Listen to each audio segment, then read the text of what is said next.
Perhaps the defining domestic issue of our time is how to balance the use with the development, with the implementation of traditional versus clean energies.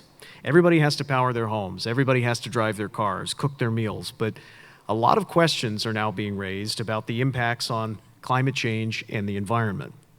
How viable, though, are California's plans to transition to an all-new clean energy car fleet by 2035? Or the Biden administration's recent effort to regulate vehicle tailpipe emissions with a goal of making 75% of cars on the road electric in a mere 9 years? And what effects on the power grid will these changes have?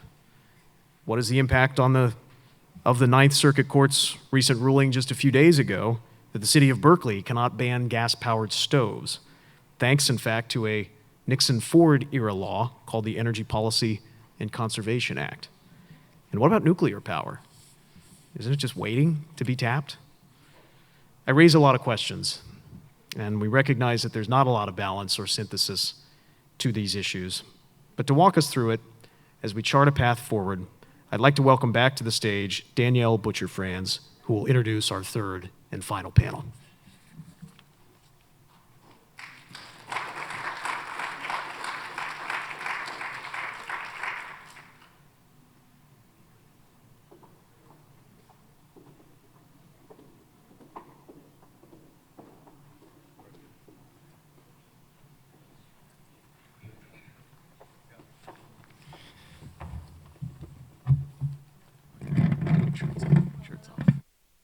Hello. Hi, everybody. Thank you for joining us for our final panel of the day, Fueling the Future, Traditional Energy versus Clean Technology. You have already heard from me here today, so please join me in welcoming our panelists. Thank you for being here. And I want to get us kicked off by giving each of you the opportunity to do a brief introduction, talk about the work that you have engaged in that you're most proud of, and also talk a little bit about your personal why. What motivates you to work in the energy space, and why did you agree to be here today? Ambassador, if you'll get us kicked off. Starting with me? Do I need to turn this on, or is it on? I think they're on now. All right, well, you can't represent the United States Senate from Texas for 20 years without talking about energy, knowing the importance of energy.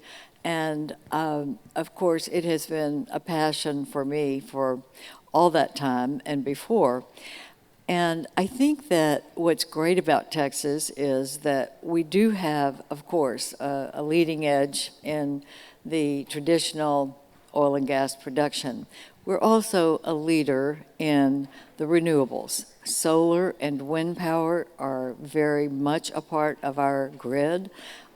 We are thinking ahead and want to continue to be a leader. I did a lot of work in the Senate for wind energy and working with our universities on wind energy, and of course solar is so very important. So we're there.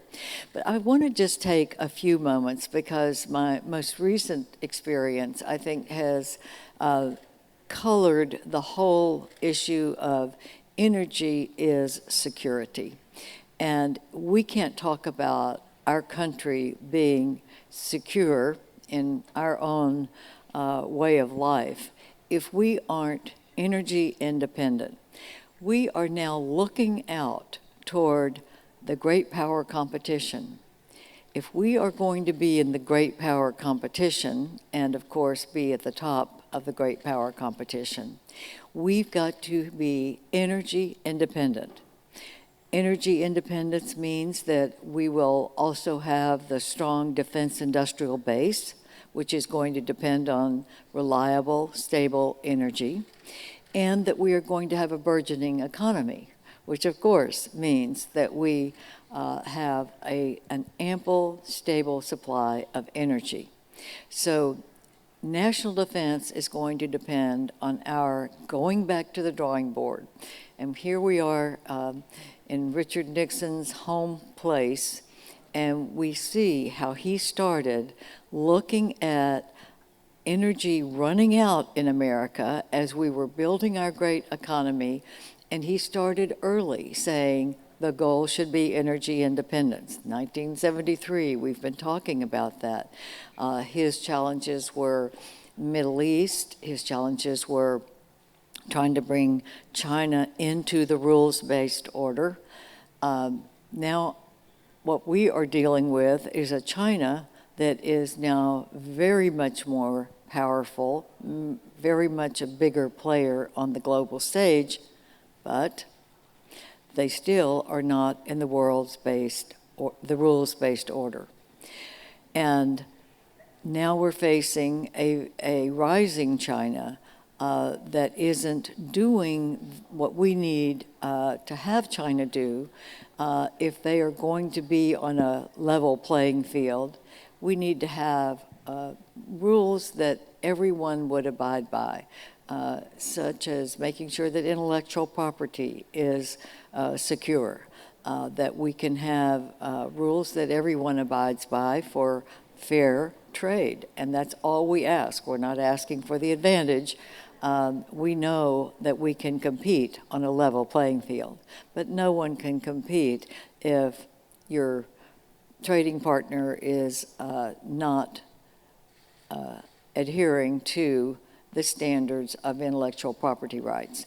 So from the global perspective, energy independence, I've discussed and said, is important for our economy. But it's also important in the geopolitical sense because we could be helping our allies so much more now. If we had our own independence, we could have started exporting the natural gas so that they wouldn't have to import anything from Russia. And instead of our being independent, we're now looking to countries that don't produce energy as clean as we do to try to make up for not being independent ourselves. What we need to do is be independent so we can help our allies and then bring in more allies. Because if we're going to have a leverage for keeping that level playing field, it's going to mean that the big economies of the world are going to be united. And I know we'll talk more about that as we go forward, but economic leverage is what we have. That's why we have the European allies, the Asia-Pacific democracies, the Middle Eastern partners that we have. NATO, as most people know, is 31 allies that have pledged their lives and treasure on all of each other. If one of us is attacked, we're all attacked, and we will be in. That's a commitment that is inviolate and one that we will always abide by. And most people know that it's only been invoked once, and that was for the United States after 9/11 when we were attacked. Our NATO allies came in with us. We went to Afghanistan together, and we tried to wipe out the terrorist networks that had fomented and resulted in 9/11. Now, we must make sure that we reach out beyond the 31 to our 40 partners. We have 40 partners of NATO. The Asia-Pacific, we just mentioned, our partners like Australia, New Zealand, South Korea, Japan, that work with us now much more jointly to become more integrated in our mutual security so that we will keep our way of life and not allow any other country to invade or use leverage against our way of life. And we have seen that beginning to get stronger in the world, and that's why our unity with our natural partners should be protected and continue to develop so that we are all there together if any other country tries to invade any one of us, including our partnerships as we go forward and start strengthening that alliance as well. And energy is at the center of making us all able to keep our strong economy, to keep our way of life, and to secure the people of our countries. Thank you, Ambassador. Secretary? Can you hear me? Oh, yeah. Wow.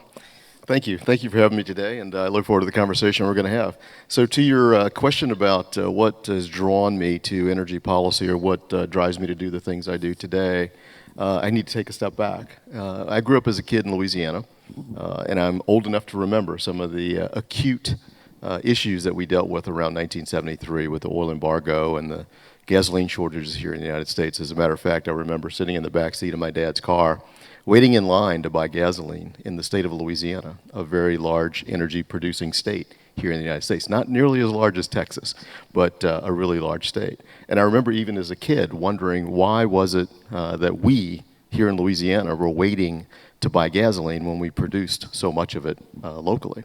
My dad didn't really have an answer at that point in time, but it was always a fascinating point for me, and I still remember it to this day. Fast forward a little bit. When I was leaving high school, I decided I was going to be a part of the energy industry, and I went and got a trade.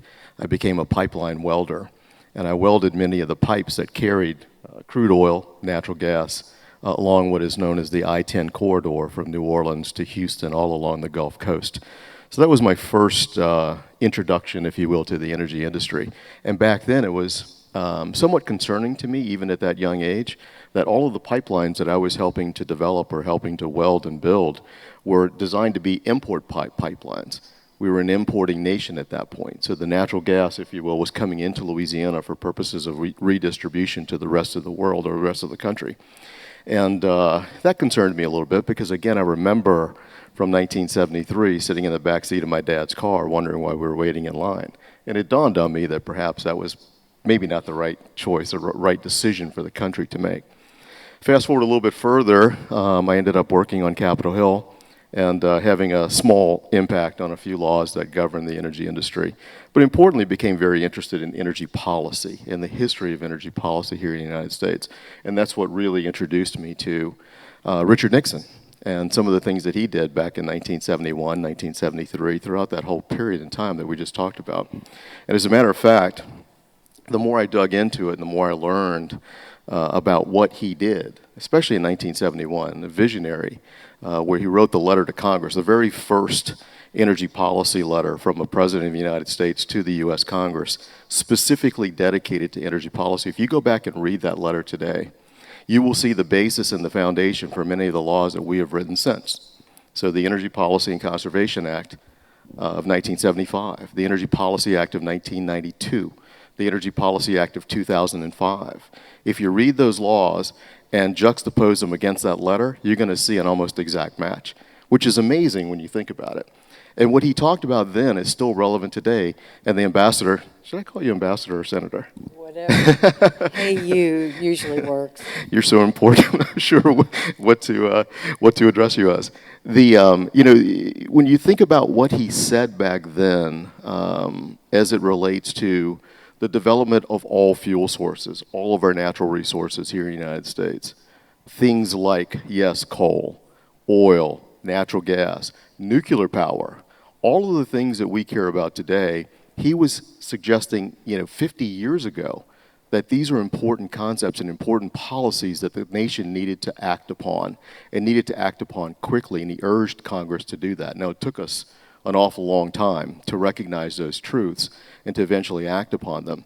But, when I served as both Deputy Secretary and Secretary of Energy, we dealt with situations that I think proved the point that he was making.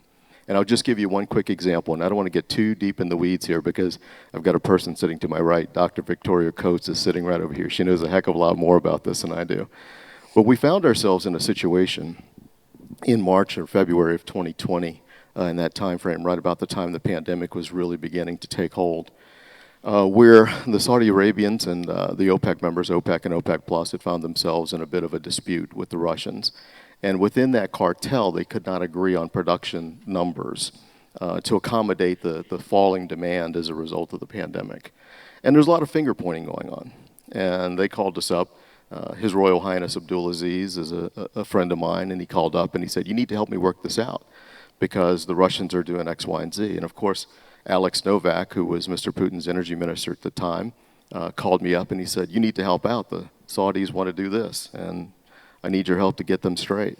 And we were being tossed in the middle of a conversation that's part of a cartel, of which the United States is not a part and legally cannot be a part of. So it was a really awkward situation to deal with. Long story short, I did what I could at the ministerial level, at the secretarial level. But it became quite clear that the issue wasn't going to get resolved at our level. This was really going to be a head of state decision. So I called the president and I told him what we had done so far, and he was very appreciative of that. And he said, okay, come over to the office, we're going to deal with this now. And I said, right now? And he said, yeah, right now, grab your stuff, get over to the Oval Office. So of course I did, and I went over. And in typical Donald Trump fashion, he dealt with it very quickly and very aggressively and very directly. He got both the king of Saudi Arabia on the phone and Mr. Putin on the phone. And within a matter of a couple of hours, literally, had essentially resolved the situation. And what that resulted in was a cut in production by OPEC and OPEC Plus of roughly 10 million barrels per day. Unprecedented, I think, in U.S. history, maybe world history, that we were able to do that. But the point there is that he was able to do it because of the policies that were in place. It was because of the level of production that we'd accomplished here in the United States. It was because, frankly, we had followed many of the Nixon policies and created a level of independence that our nation had not yet seen to that point in time. And it was that position of strength that President Trump was able to bring to the table to force the other two parties into some acquiescence on their production numbers and get them to agree with what he wanted them to agree to. To my knowledge, I don't think any president had that luxury. Certainly not in my lifetime. President Bush is a fantastic leader, and I was honored to serve in his administration as well as an assistant secretary of energy. But I can tell you, I don't think he had that level of leverage in that type of conversation. We were a strong nation at that point, but I don't think he had that. And certainly I don't think any president following President Bush had that leverage as well. So it speaks to the very importance of energy policy and what we do. And that's why I hope today in the conversation that we have, we focus on some of the decisions that we've made as a nation more recently. Because I happen to think that as we think about what the outcomes of those decisions will be, some of them are not good. And we saw that with our president asking OPEC to produce more in order to relieve some of the strain that we have here in the United States with regard to energy pricing. Those are not good steps and not, in my view, the right direction we should be taking energy policy. So thank you for the opportunity to be here. I look forward to the conversation, and I look forward to your questions. Thank you, Secretary. Last but certainly not least, Todd joining us online. Can you finish us out? Great, thank you. It's wonderful to be with you. I really wish I was in California, but it is 70 and sunny here in Washington, so not terrible. Look, I think I'm here to give more of a global perspective on the role of energy and potential for the United States to use energy for our own national interests. And really, we've talked a lot already about U.S. oil and gas power. I'd like to talk about electricity, because electricity is really something that we all take for granted. When I logged in, I didn't worry that I wouldn't have electricity to join you today. If I was starting a business, whether I could get electricity or not would not make the list of the top 1,000 things I would be worried about. But for a huge portion of the global population, they cannot take electricity for granted. We often hear the statistic that 1 billion people lack access to electricity. That means 1 billion people have zero electricity. The situation is actually much worse.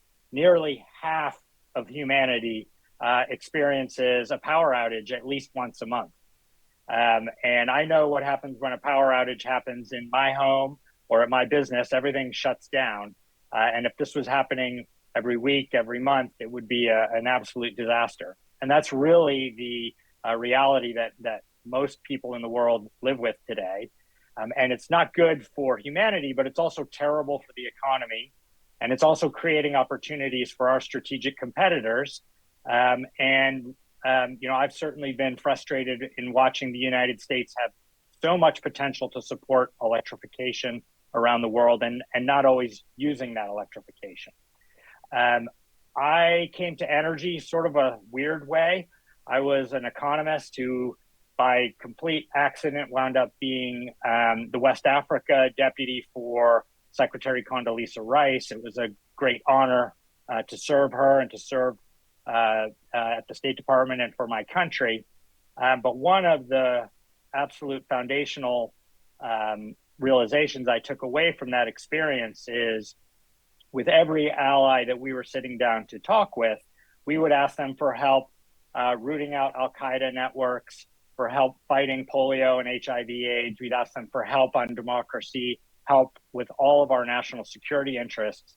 And almost every single one of our allies across Africa was asking for, in return, was asking for US help in getting more investment in infrastructure, particularly in the power sector. So when I left government, I went to a think tank, the Center for Global Development, and started working on how do we solve energy poverty so that everyone around the world can take electricity for granted. And I do want to just share a little personal moment that really crystallized for me the scale of the problem. I'm a data nerd. I was working with all of the data about these huge gaps in electricity use between the rich world and the poor world.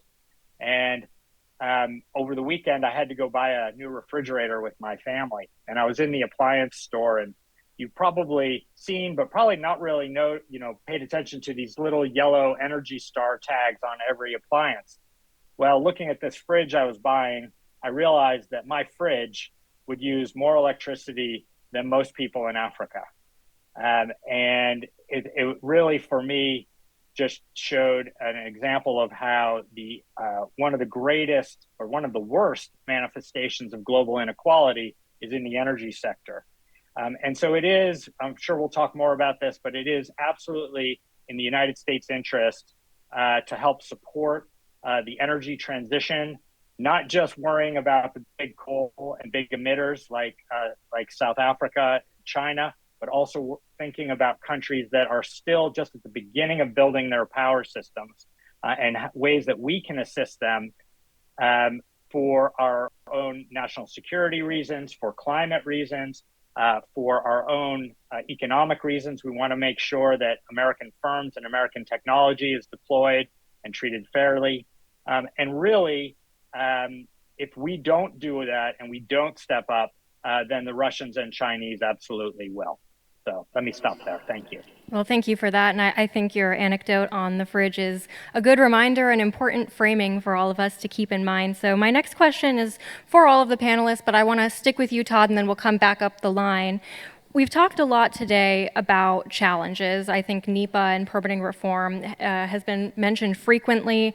And just for some framing for you guys, a study came out showing that the average added time because of NEPA reviews is 4.5 years per project. The average added cost is $4.2 million, so really a significant problem. I want to hear from each of you what you see as the biggest challenges in our energy landscape, but also the biggest misconceptions. Todd? Thanks for that. I think the biggest challenge that we're facing right now globally is that the sources of capital that are needed to get into high risk markets are just not being deployed in the places that need it most. So we, of course, are worried about California and our own transition, but 95% of the additional electricity generation between now and 2050 is not going to be in rich countries. It's going to be in the low and middle income countries. And we are now just not seeing the capital flow into the markets that need it the most, which is creating all kinds of negative implications, both for us strategically and certainly environmentally.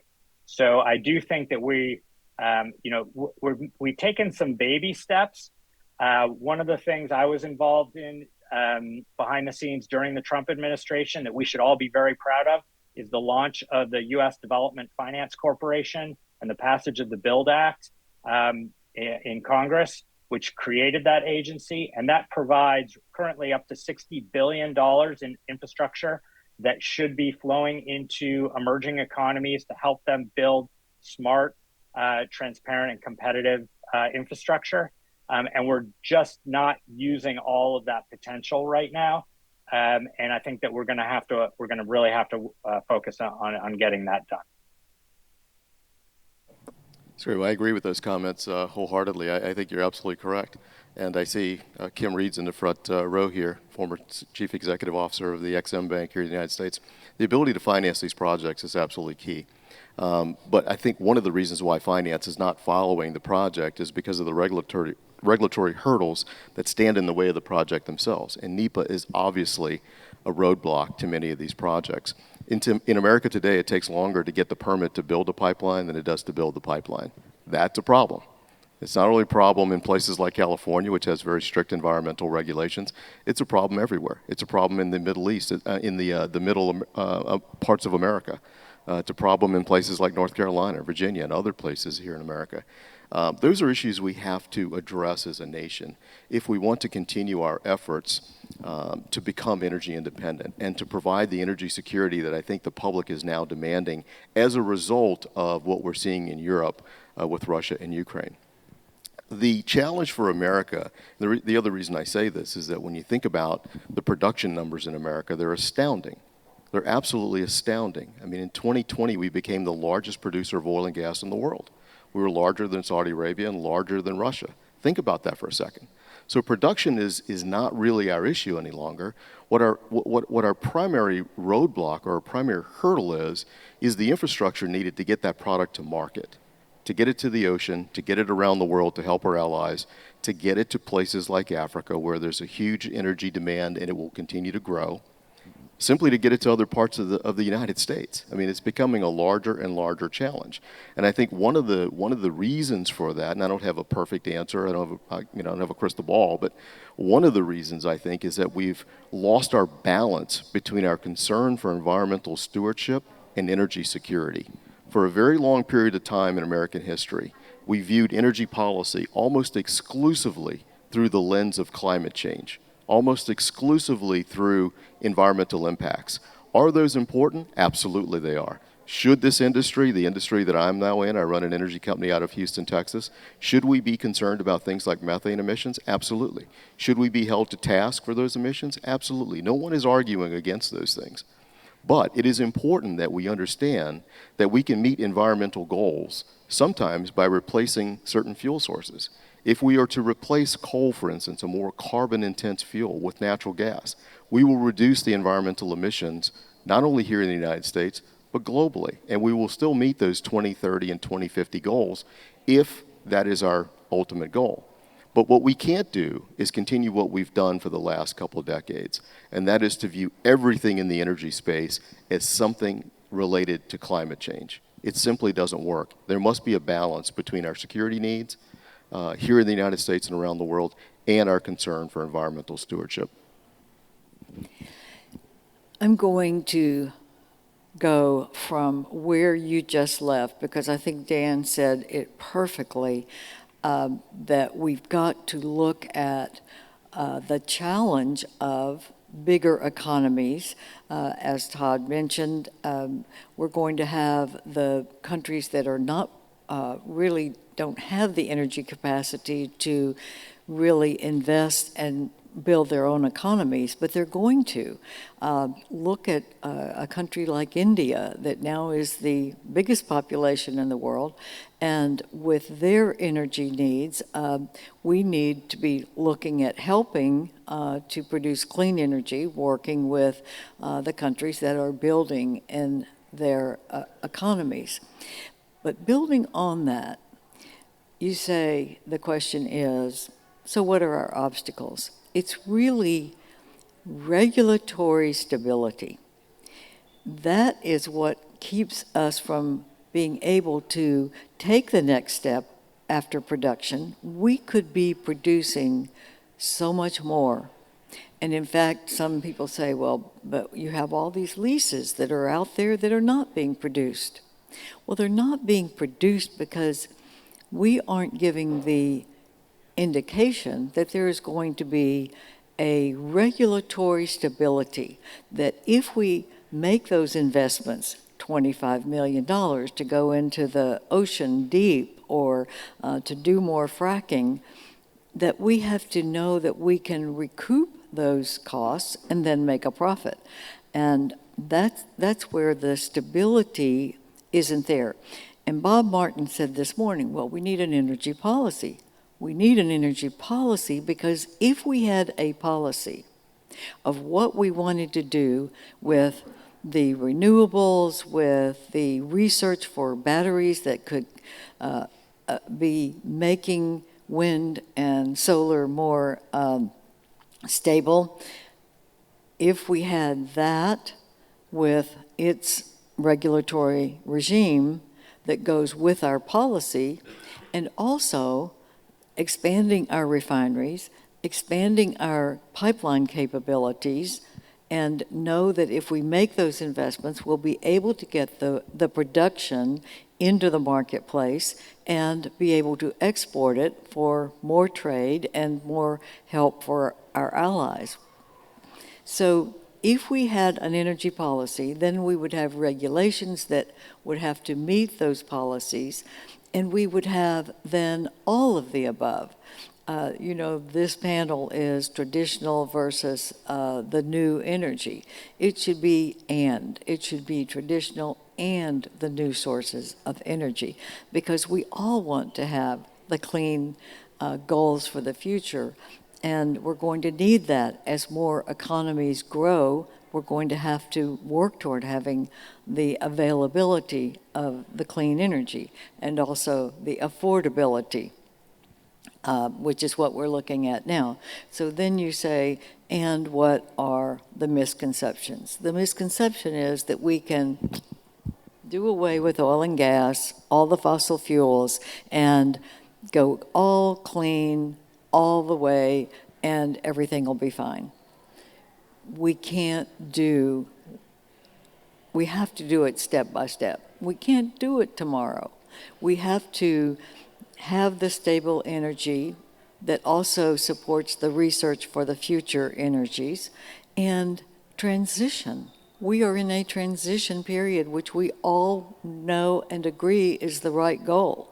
But we've got to make sure that we keep our stability, that we produce our oil and natural gas cleanly, which we do better than any other place in the world, and then go forward and all the research and all the capacity that we are trying to find in the batteries, trying to put hydrogen and nuclear back in play because they're clean. They're just not affordable for building big new plants. So what are we doing? We're doing the research for having smaller ways to produce both hydrogen and nuclear safely, cleanly, and to make it affordable. Well, Ambassador, you took the words right out of my mouth, and thank you for making this transition easy for me. I wanted to talk about how traditional energy and clean technology don't need to be at odds, and so with that, Secretary, I'd like to turn to you and ask, how can we continue to use fossil fuels while reducing global emissions? That's a good question. To build on the Ambassador's points, let me make 2 quick points, and I'll answer your question more directly. So as a person who runs an energy company here in the United States, I'll give you a very practical example of what the Ambassador is referring to as this regulatory uncertainty or this policy uncertainty that occurs here in the United States. My company builds liquefaction facilities. These are enormous. They look like giant refineries. And what they do is they take natural gas and they liquefy it. We put it on ships and we send it around the world. To do an investment in that type of facility today takes anywhere between $11 and $15 billion. That's the average cost of one of these. So in order to make a decision to take shareholder money, we're a publicly traded company, to take our investors' money, put it into that project, I have to be certain that it's a good economic decision and that we will have a return on that investment for our shareholders. That's my fiduciary responsibility as one of the leaders of this company. When policymakers go to Wall Street and they suggest they shouldn't invest in these types of facilities because it will be a, quote, stranded asset, it will have no value in 8 years, no value in 10 years. that puts me in a really difficult position at that point. Because if that policymaker happens to be a regulator, then I'm in the position of making a capital decision with the knowing or with the knowledge that this asset the government may extract or may expropriate the value of that asset by 2030, which is only 7 years away. These things take about 15 to 20 years to get the return on those enormous amounts of capital.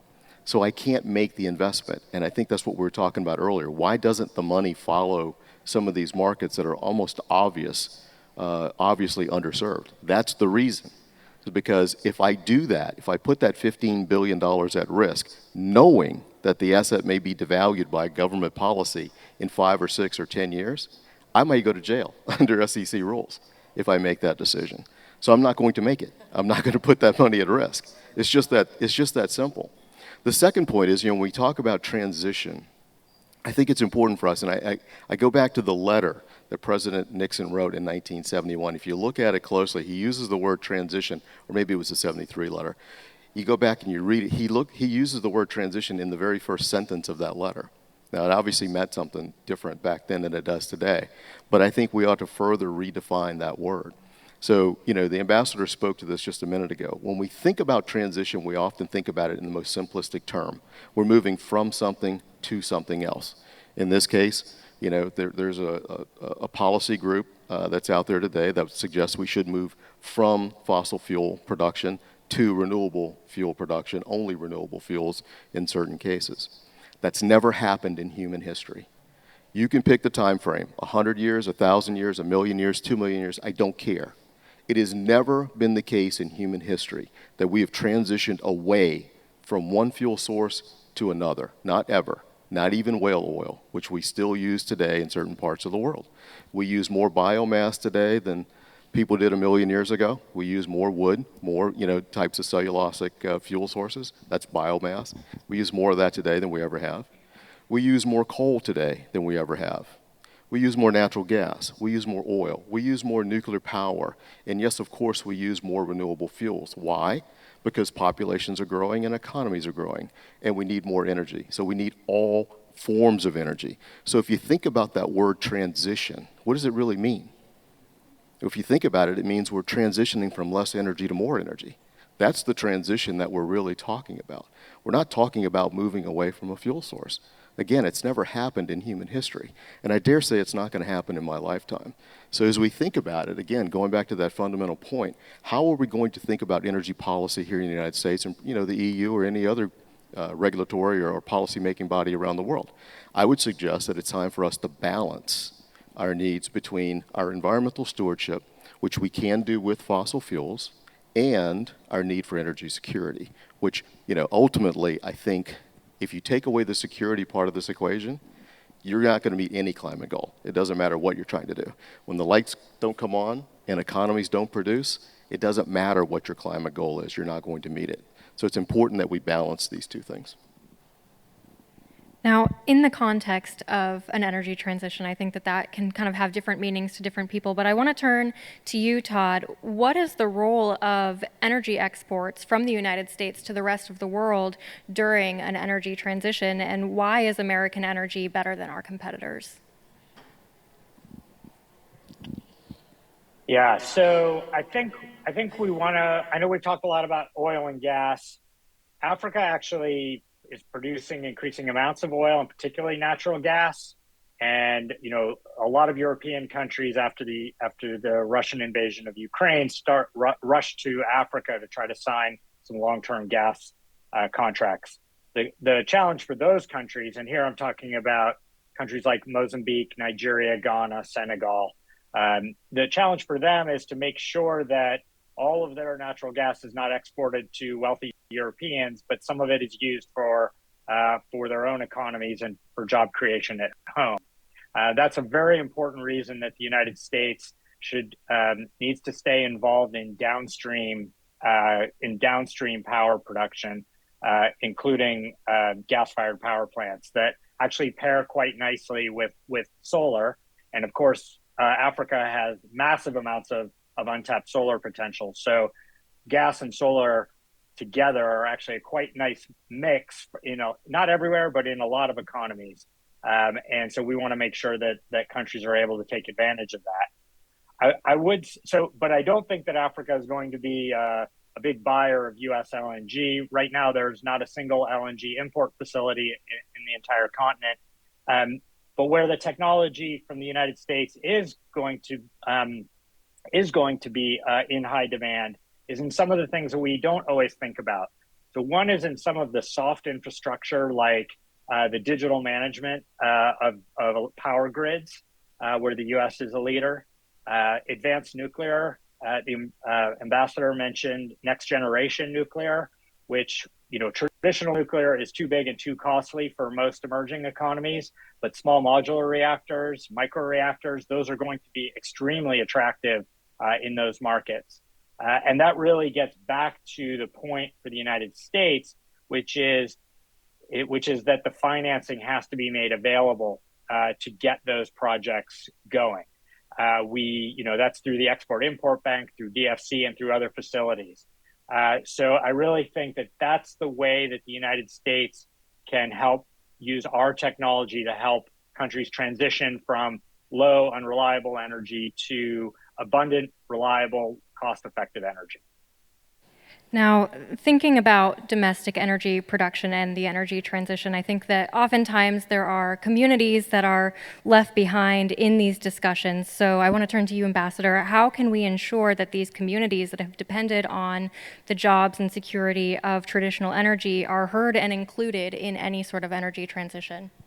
Well, it's so important that we talk about that, because as we see policies shutting down pipelines, that's shutting down American jobs, shutting down refinery expansion. That too it's not only shutting down jobs of today, but the jobs of the future. If we have the expanded refinery space, if we have the pipelines to carry our fuel to export, that means we're going to be building our economy, and the economy means jobs.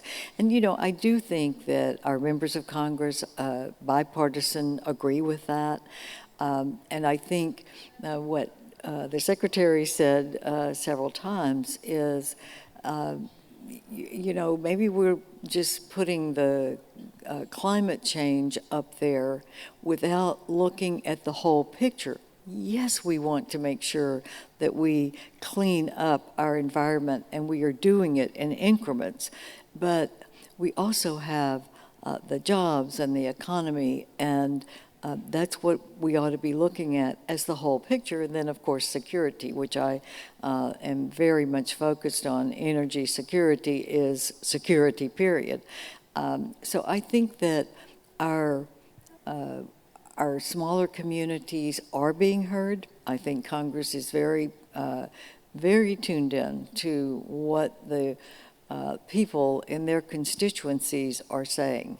And we can provide a lot of jobs with the research for the renewables. We can provide jobs to make better windmills. I worked on that a lot by putting solar power grids on homes. All of those are job creating, and I think our communities are well represented. And on a bipartisan way, they do talk to their members of Congress and their state legislatures, and are being heard, because all of this is good for America, but it's also good for our trading partners, and where we are investing in countries to help them build their economies, which will then create more trading partners. It's a win for everyone. Absolutely. Well, that's very encouraging to hear. And it sounds like there's a lot of agreement on the role of traditional energy in our grid. I want to pivot to clean energy and direct this question to you, Secretary. Clean energy is usually seen as wind and solar, sometimes hydropower. And I think oftentimes nuclear energy is left out of that discussion. And I think there's a real opportunity in nuclear energy. Could you speak more to the nuances there? Sure, no, there's an enormous opportunity. I think Todd spoke to it, and the ambassador certainly spoke to it as well. The development of new nuclear technologies, I think, will catalyze its deployment, not only here in the United States, but all around the world. I mean, one of the things that I'm most proud of when we served in the administration that we did at the U.S. Department of Energy was to initiate enrichment programs that would create new forms of energy, new forms of fuel, I should say, for these smaller modular reactors. It's known as high assay LEU, and LEU stands for low enriched uranium. And what that is a very specialized fuel that allows you to condense the size of the reactor. You enrich it to a higher level, not weapons grade, but a higher level. You make the reactor smaller. In theory, at least, you make it less expensive to build and easier to deploy because of its smaller footprint. That's an important development that I hope this administration and future administrations continue as we move forward. We have a project that's ongoing right now in Portsmouth, Ohio. We expect that to expand. The reasoning, that fuel source is important, obviously for the reasons I just articulated, but there's another important reason as well. When you think about nuclear power, one of the drawbacks, or one of the things that have been raised as a potential concern, is that it's a dual-use technology. Yes, you can make electrons from it, you can make electricity, you can do other things with it. You can also make warheads with it. And because of that national security component, nuclear power has always raised, concerns in certain policymakers' minds. This new fuel, however, what we have begun developing, or what is continued to be developed at the Department of Energy, has the potential to not only, make the reactor smaller and cheaper. The fuel itself is non-proliferant. You can't make a warhead from this fuel. Importantly as well, it's accident tolerant. And what that means is that if the reactor were to shut down, you don't have the release, the radioactive release that you would have with a conventional pressure water reactor. What happens is the reactor just shuts down. So there's no more catastrophic events, like we read about during the time period, obviously, of the Nixon administration with 3 Mile Island, but also, subsequent to that, things like Fukushima in Japan.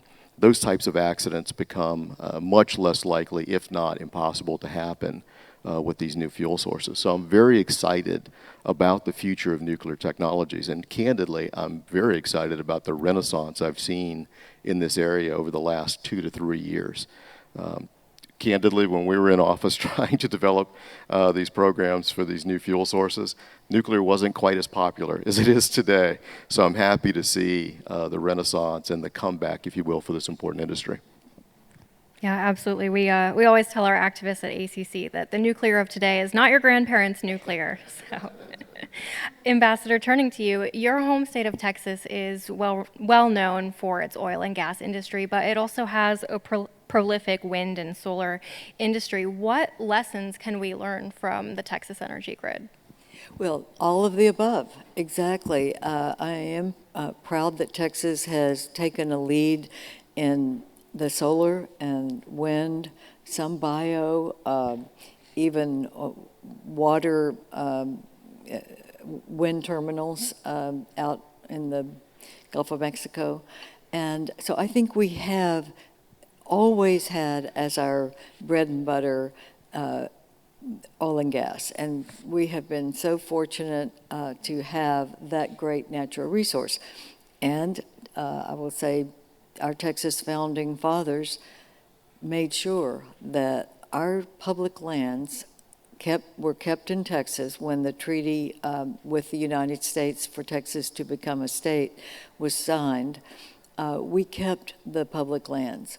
And our founding fathers in Texas then they reserved the public lands for our educational institutions. So the University of Texas, Texas A&M, and our systems have reaped the benefits of the research that can be done for the new energy resources. A great professor at the University of Texas Engineering School is perfecting hydrogen and beginning to work as an entrepreneur as well as an academic in creating the smaller modules that will be sort of like propane tanks, where you can form the hydrogen in a tank and then insert it into an airplane, or in a smaller unit, it could be inserted into your home for a automobile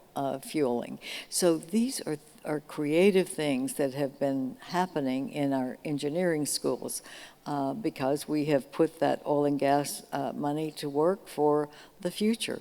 So I think that we have been a leader, certainly in the traditional forms since Spindletop, but now we are looking to the future and know that for all of us, we want that clean climate energy capability so we can have it all, have a strong economy, strong job creation, clean environment, and do it the right way. Absolutely. I think Texas makes a great case for what to do. It was mentioned earlier today that Germany makes a great case for what not to do. So, Todd, I'm going to direct this to you, and then if the two of you would like to chime in afterwards, please do. What do you see as Germany's biggest mistake, and what can we do to avoid that here in the United States? Okay, so again, I'm going to talk about Germany's role globally instead of. I'll let the others talk about what Germany's doing that's hurting itself. But while Germany is turning off its nuclear plants and revving up its coal, it also has unfortunately been a leader in trying to curtail finance for poor countries that want to use natural gas. And I think that they've decided they're going to live with that hypocrisy. But it's not playing a constructive role. And to the extent that the United States is seen as aligned with some of the European positions, which are much more stridently climate focused than the United States, it's only to our detriment.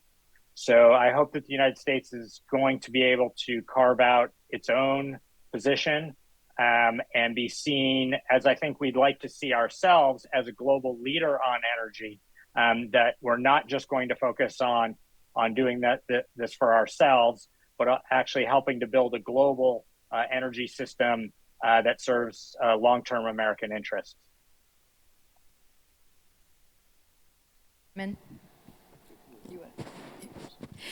Well, Germany, I think, has learned a hard lesson. They had hoped to stay close in communication. They have such a proximity with Russia.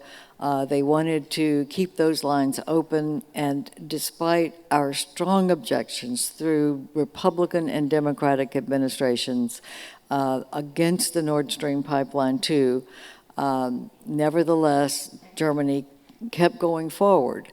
And it took the invasion of Ukraine by Russia to finally stop that disastrous decision to rely on Russia as a potential partner that would play fair. We saw what Russia did to Ukraine years ago when they cut off the gas into Ukraine because they could, because the Nord Stream 1 was doing that. And why the Europeans wouldn't understand that Russia would do the same thing to them is hard for us to believe.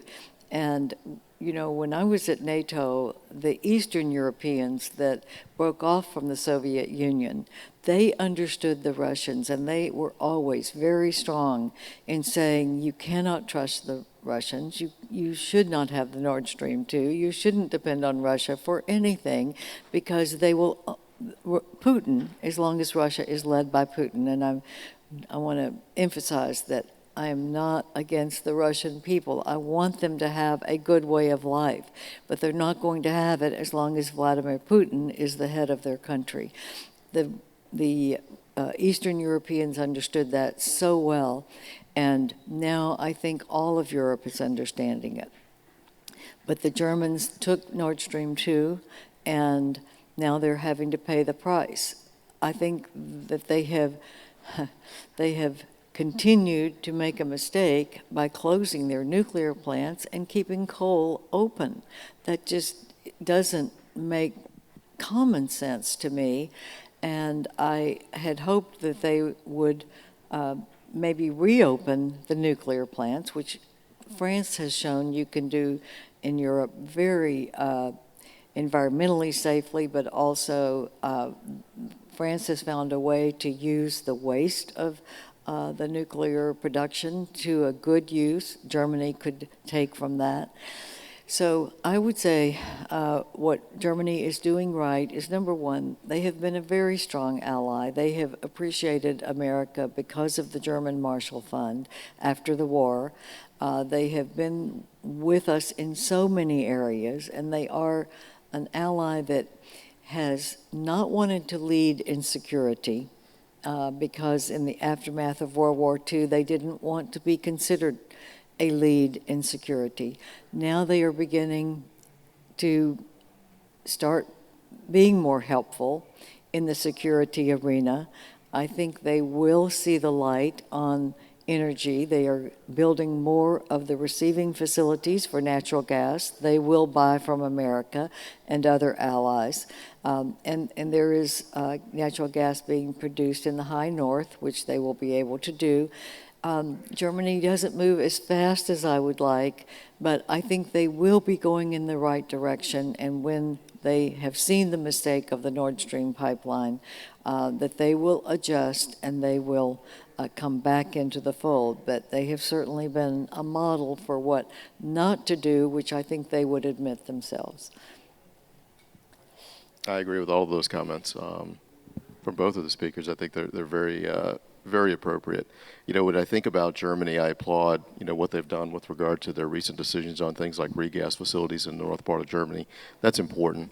When I think back on our conversations with you, Ambassador, in NATO, as well as with former Secretary of State Mike Pompeo and I, when we had countless conversations with Germany and our friends in Europe about their dependency upon Russian gas. We could boil down all of the arguments, I think, very simply into a couple words. What we were urging was that they diversify their supply and, importantly, diversify their suppliers. Supply meaning different types of energy, not only natural gas, but nuclear power, renewable power, obviously. And I think the most recent decisions that Germany's made to close their nuclear facilities potentially is problematic for them, because the technologies today with regard to battery storage, long duration, grid scale battery storage, does not yet exist to provide base load electricity. Todd mentioned earlier when we were first starting this conversation, he didn't have any concerns about his lights coming on today when he came into his house or he came into his office. That's base load electricity. Those lights always come on here in America, at least we hope they always come on. What Germany is doing with the closure of their nuclear facilities is eliminating one source of base load energy supply. That could prove to be problematic for them in the long term, and I hope that there is some reconsideration very shortly of some of those fundamental policy decisions. Well, we are running up on time, and I want to give each of you the opportunity to give some last words to the audience. And so my final question for each of the panelists, Todd, we'll start with you, is when you think of American energy, what do you hope those watching online and those in the audience and just people in general think of when American energy comes to mind? Well, I think one of the great things about American energy is how diverse it is, and that we have so many different sources, and that we should remember that in thinking about not just our own future energy choices, but particularly when we're working with allies to help them make choices, that all energy is not the same. Right now, the marginal kilowatt hour, the cheapest way is solar PV. But if I was also to ask you what's the cheapest way to go a mile down the road, it would be a bicycle. And I love riding my bike, but a bike is not going to let me haul cargo across the country.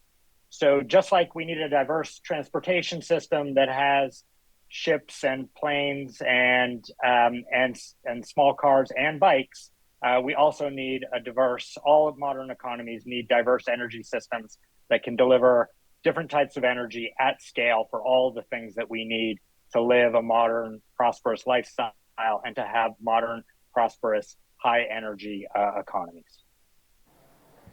Secretary? Sure. I couldn't agree with that more. I think that's a very succinct way of saying, where we stand today with energy policy, where we stand here with American energy production. And when I think about the future and I think about what we can do here in America, I'm very optimistic. And I go back to what President Nixon said back in the early 70s. He really has laid a foundation for us for a very bright energy future here in America. I'm very proud to be a part of the industry. I'm proud to have had a small part in energy policy. And I think it only gets better from here. I think what I would like for people to say is that we saw the problem in 2022, 23, and we did what Americans do. We addressed the issue by having an energy policy, by having a regulatory environment that encouraged investment, encouraged business, encouraged job creation, encouraged creativity in our country, and that we, in 50 years, we will be the leader of a global energy revolution that will continue to include oil and natural gas that's cleanly produced without effects on the environment, that we will help that we have helped our allies and partners who have been willing to put the global good first for a clean environment, and have also had the opportunity to create economies and freedom and prosperity for their countries because of the energy diversity and creativity that was led by America. Well, that is a perfect sentiment to end on. So thank you to our panelists for their time, and thank you for all of you for being here. Give it up for our panelists, please. Ladies and gentlemen, this concludes our third and last panel. To lunch, please make sure you get to the East Room. Thank you all for joining us, and we'll see you all at our next event.